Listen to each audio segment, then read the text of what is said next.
Un fenómeno muy interesante en la política son los así llamados outsiders. ¿Qué es un outsider en la política? La palabra outsider es un anglicismo.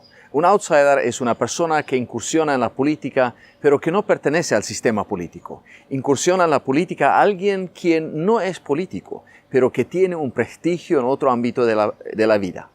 En nuestro país estos outsiders ya son muchos y provienen de diferentes ámbitos de la vida con intenciones de ocupar cargos electivos. Específicamente provienen de la farándula, del deporte y de los medios de comunicación, del mundo comercial y del deporte. Prácticamente existen tres razones por esta situación. En primer lugar, estas personas, según la Constitución Nacional, tienen todo el derecho a incursionar en la política para ocupar cargos públicos. El segundo argumento es el de poder ganar las elecciones. Por ser personas conocidas, reconocidas y apreciadas en su profesión, estos son candidatos que fácilmente puedan ganar las elecciones.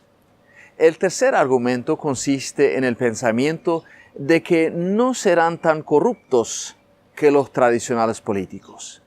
Y es interesante observar cómo los políticos de larga trayectoria se someten a un outsider por la única razón que si ellos a lo mejor también lograrán conquistar otra vez un cargo, como por ejemplo en el Congreso Nacional. Los primeros dos argumentos son ciertos. El tercer argumento, sin embargo, no es correcto. Al contrario, la experiencia muestra que los outsiders no necesariamente serán menos corruptos que los políticos de raza, como se suele decir. Ahora, un fenómeno interesante entre los outsiders son los pastores evangélicos. En la comunidad evangélica América Latina domina una cierta visión que dice evangélicos a la política, evangélicos a conquistar el poder. Y la razón parece ser la misma que se usa para otros outsiders. Un evangélico hoy por hoy en América Latina goza de mucha confianza. En general se piensa que un evangélico no será tan corrupto como el promedio de los políticos tradicionales. Y es cierto, gracias a Dios. Y siendo muchos de ellos pastores, esto facilitaría la posibilidad de ganar las elecciones. A los pastores muchos se les conocen y ellos normalmente gozan de más confianza todavía. La pregunta que necesitamos plantearnos es esta. ¿Es realmente sabio que los pastores dejen su pastorado y se dedican a la política? ¿Es esto lo que Dios quiere? ¿Es esto lo que da los resultados deseados? Nadie duda de que la necesidad de cambiar la política es gigantesca, es titánica. Aún así, yo me pregunto si esto es el camino de la sabiduría de Dios, quien en su soberanía cambia los tiempos, quita y pone reyes, ha usado los reyes paganos de acuerdo a sus propósitos. Permítame ofrecer algunos comentarios que invitan a la cautela frente a un entusiasmo exagerado y tal vez inclusive un poco ingenuo.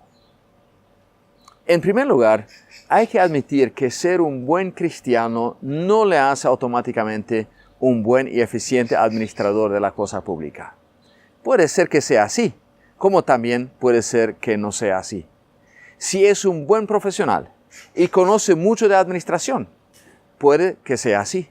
Si es un buen pastor, pero no conoce la legislación y no entiende mucho de la sociedad, no será un buen parlamentario. En segundo lugar, también el evangelio puede ser presa fácil de la corrupción. Y cuando un pastor evangélico se lanza a la política y se involucra en negocios corruptos, el escándalo es grande y el daño también. Es más, algunos dirían que en la política es imposible no mentir. Aunque yo no puedo comprobar esta opinión, pareciera que es así. Y si es así, el cristiano en la política tendrá que fracasar, a no ser que no tome en serio las palabras de nuestro Señor Jesucristo cuando Él dijo que el padre de la mentira es Satanás mismo.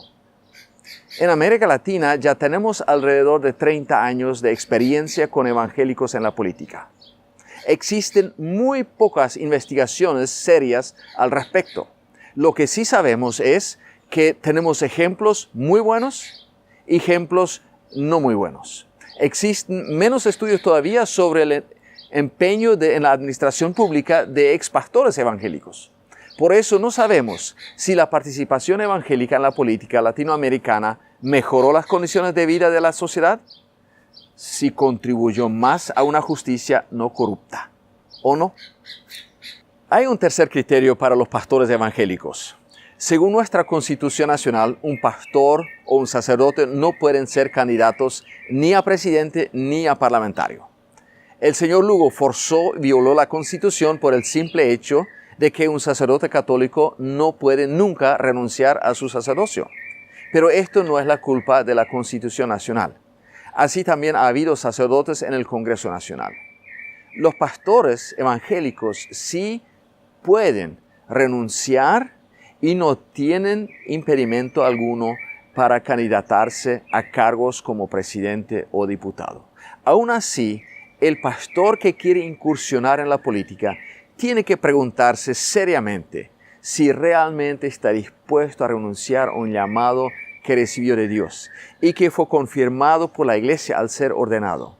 Y honestamente me pregunto, ni una vez, sino muchísimas veces, ¿qué puede un pastor hacer como parlamentario, siendo una voz entre muchas que no puede hacer con mucha más eficacia como pastor? ¿Será que hoy confiamos más en puestos políticos que en el poder del Evangelio? Con esta reflexión quiero invitarnos a seguir reflexionando y a seguir discerniendo.